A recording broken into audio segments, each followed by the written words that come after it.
Man Size in Marble by E. Nesbit. Part 1.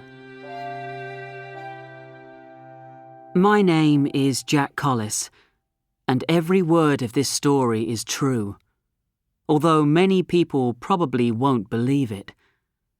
These days, people need a logical explanation before they believe anything. If you want an explanation like that, perhaps my wife Laura and I just imagined everything that happened to us on that 31st of October 1893. I'll let you, the reader, decide. When I became engaged to Laura, we knew we wouldn't have much money when we married. I used to paint in those days, and Laura wrote. Living in town was expensive, so we started looking for a country cottage, something pretty but with an inside toilet, to live in after we were married. We searched in newspaper advertisements for some time, but all the cottages that we visited with inside toilets looked terrible, and all the pretty ones had no inside toilets. On our wedding day, we were still homeless. But on our honeymoon, we found the perfect place. It was in Brenzett, a little village on a hill in the south, not far from the coast. We'd gone there from the seaside town where we were staying to visit the church. Nearby, we found a pretty cottage with a bathroom, standing all alone about 2 miles from the village. It was a long, low building with flowers round it, all that was left of a big old house which had once stood here. We decided to rent it at once. It was awfully cheap. We spent the rest of our honeymoon buying old furniture from shops in the nearby market town, and new curtains and chair covers from one of the big shops up in London, and the place soon began to feel like home. It was easy to work there. I never got tired of painting the countryside and the wonderful sky I could see through the open window. And Laura sat at the table and wrote about all of it, and about me. We found a tall old woman from the village to cook and clean for us. She was tidy, skilled at cooking, and understood everything about gardens.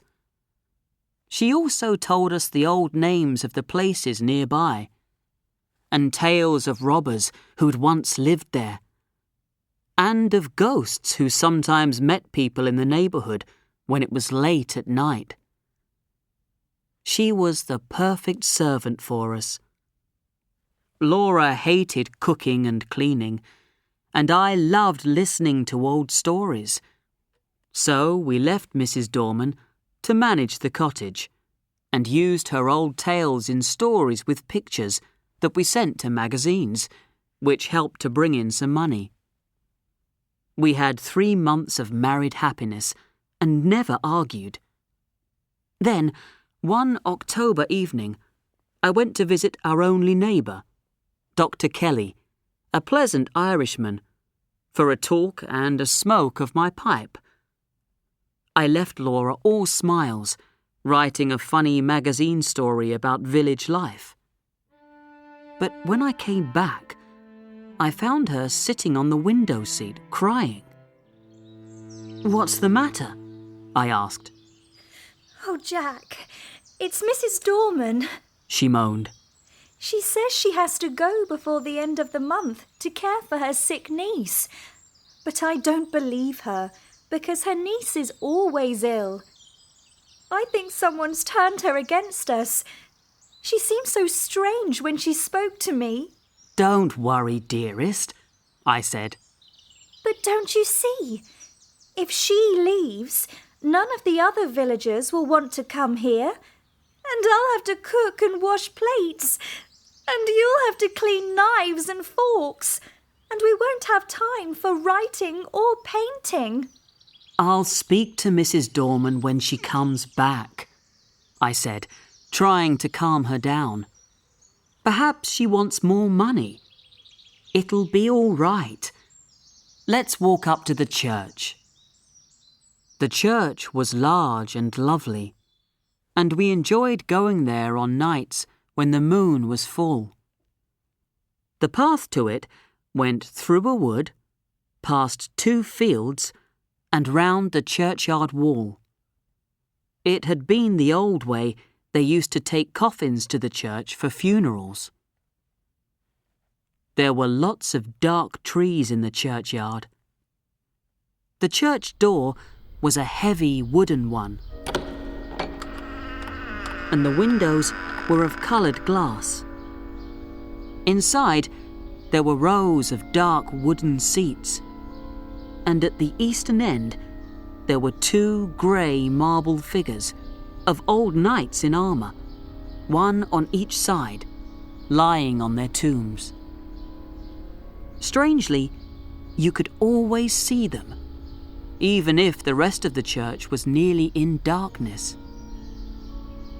Their names were lost in the past, but the villagers said they'd been wild and terrible men, and that one night, in a great storm, lightning had struck their big old house and destroyed it.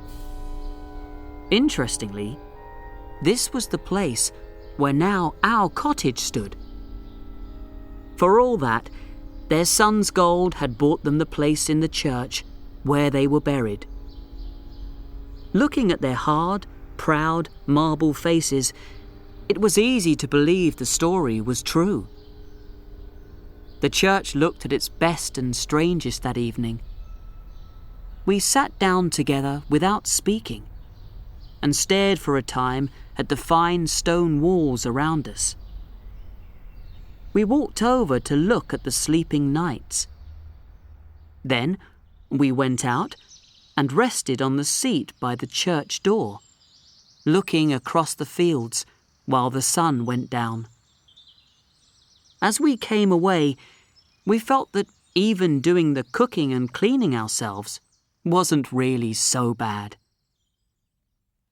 When we arrived home, Mrs. Dorman had come back from the village. I asked her to come into my painting room for a short talk. "Mrs. Dorman," I said when we were alone, "aren't you happy here with us?" "Oh, no, sir. You and your dear lady have always been most kind to me." "Aren't we paying you enough?" "No, sir. I get quite enough." "Then why don't you want to stay with us?" "My niece is ill," she said uneasily. "I must leave before the end of the month." "But your niece has been ill since we arrived." A long, uncomfortable silence followed. I broke it. "Can't you stay for another week?" "No, sir. I must go by Thursday. But perhaps I can come back to you next week." I was now sure all she wanted was a short holiday. "But why must you leave this week?" I asked. She looked nervous and went on slowly. "They say, sir, that this was a big house in the old days, and that many strange, dark things happened here. The owners, when young men, loved nothing better than attacking, robbing and killing both men and women on land and sea. They were dangerous men, sir, and no one stood up against them. So, year by year, they went from bad to worse. In the end, their terrible crimes against nature and all the deaths of the poor little children from the villages nearby brought the lightning down from the sky to destroy them." I was pleased that Laura wasn't in the room with us. She was always nervous, and I felt that these old stories would perhaps make our house less dear to her. "Tell me more, Mrs. Dorman," I said. "Please, I'm not like lots of young people these days who laugh at strange things like that." This was true in a way. I loved her stories, although I didn't really believe them. Well, sir, She began in a low voice. perhaps you've seen the two figures in the church. "You mean the knights?" I said cheerfully. I mean those two bodies man-size in marble. They say that at Halloween, those two bodies sit up and get off their tombs, and that as the church clock strikes 11, they walk in their marble out of the church door, over the graves and along the path. "And where do they go?" I asked interestedly. They come back here to their house, sir. And if anyone meets them... "Well, what happens?" I asked. But I couldn't get another word from her, although she warned me. Lock the house early on Halloween, sir, and make the sign of the cross over the door and windows. "But who was here at Halloween last year?" No one, sir. The lady who owned the house only stayed in the summer and always went to London a full month before the night. I'm sorry to bring trouble to you and your lady, but my niece is ill and I must go on Thursday." She decided she would go, and that nothing we could say would stop her. I didn't tell Laura the tale of the figures that walked in their marble. I didn't want to upset her. This was, I felt, different from Mrs. Dorman's other stories, and I didn't want to talk about it until the day was past. I was painting a picture of Laura in front of the window all that week, and while I worked on it, I couldn't stop thinking about the tale of the two knights. On Thursday, Mrs. Dorman left, saying to Laura as she went, "Don't go out too much, madam, and if there's anything I can do for you next week, I'll be happy to help." From that, I understood she wished to come back after Halloween, though, to the end, she continued with the story of her sick niece. Thursday went well. Laura cooked a lovely dinner, and I washed the knives, forks and plates not too badly afterwards. Soon, Friday came, and it's what happened then that this story is really about.